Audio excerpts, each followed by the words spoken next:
handling doubt and uncertainty in one's faith. So I know myself, I've had my doubts back in my early walk, and I don't even know if I was really walking. I was sort of, I think the first time I read the Bible through, I was really trying to find things to disprove God, because at the time I was going through, I had an atheist roommate, and I didn't have answers for a lot of things that he would, tell me. A lot of questions he had, I was like, well, that makes sense. Evolution stuff, science things that were like seeming like more and more proof against God, unless you like really dive in and figure these things out. So I know I've had my doubts, and I mean, they're gone now, but I know for a fact, for sure, that God is real. Now, I just want to let that be known. And but definitely have my doubts, and still doubts pop into your head. I feel like Yeah, the doubts, I believe, just changed. So instead of is God real, is God hearing me? Why isn't God answering my prayer? right. Or is God in this situation with me? Or there's definitely other doubts that come about. Yeah, for sure. Yeah. Yeah, so it's a thing. So I figured maybe I'd start with this scripture here. And basically, here, let me switch over.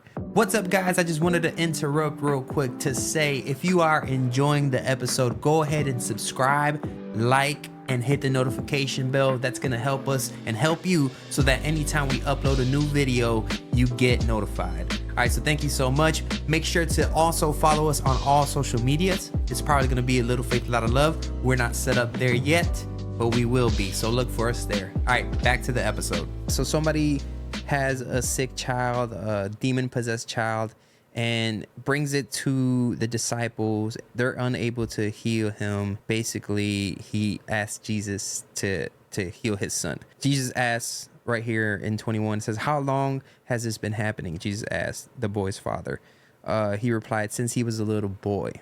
The spirit often throws him into the fire or into water, trying to kill him. Have mercy on us and help us if you can."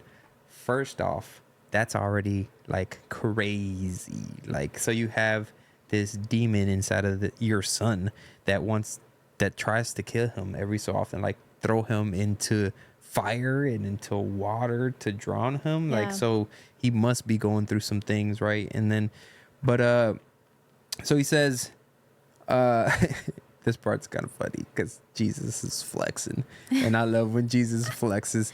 He goes, "What do you mean, if I can?" Jesus asks. "Anything is possible if a person believes."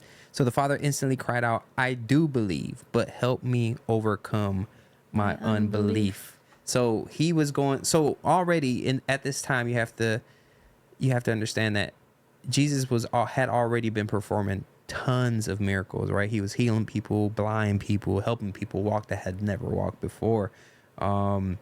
So even then, the father's like, can this guy help my son? I mean, he's been going through so much with this demon possessing him. Like, can he? And even his disciples were not able to heal him. But so after he said that, "I do believe, but help me overcome my unbelief," Jesus ends up, telling the demon, "Get out." Because, I mean, that's all Jesus needed to do was like, "Hey, get out, evacuate." And and Jesus leaves the boy. Let me see. So he said, "I rebuke the evil spirit. Listen, you spirit that makes this boy unable to hear and speak." He said, "I command you to come out of this child and never enter him again." So then the spirit screamed and threw the boy into another violent convulsion and left him. The boy appeared to be dead. A murmur ran through the crowd as people said, "He's dead." But Jesus took him by the hand and helped him to his feet, and he stood up.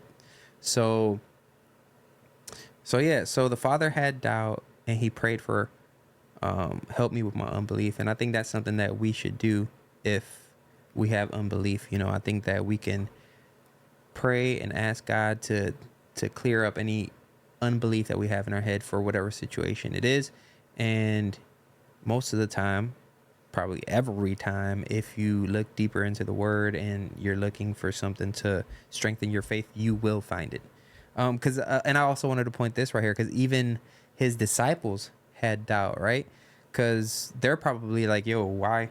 Like Jesus said, we're going to be able to do this. We're going to be able to cast out demons. And why weren't we able to cast out this demon? So later in the scripture, it says, afterward, when Jesus was alone in the house with his disciples, they asked him, why couldn't we cast out that evil spirit? And Jesus replied, this kind can be cast out only by prayer. And then right here it says, some say by prayer and fasting.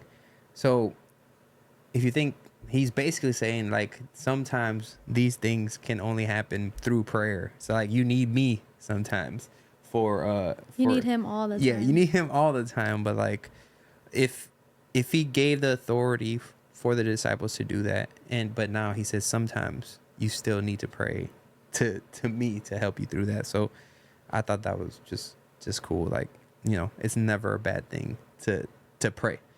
But yeah, you got anything to say on that? Yeah, I actually just wrote a scripture down in Proverbs where it says, trust in the Lord with all your heart, lean not on your own understanding, in all your ways submit to him and he will make your path straight. So just dealing with doubt and knowing that if you submit your will to align with God's will, it brings clarity and peace to your situation. I think that's super important to understand.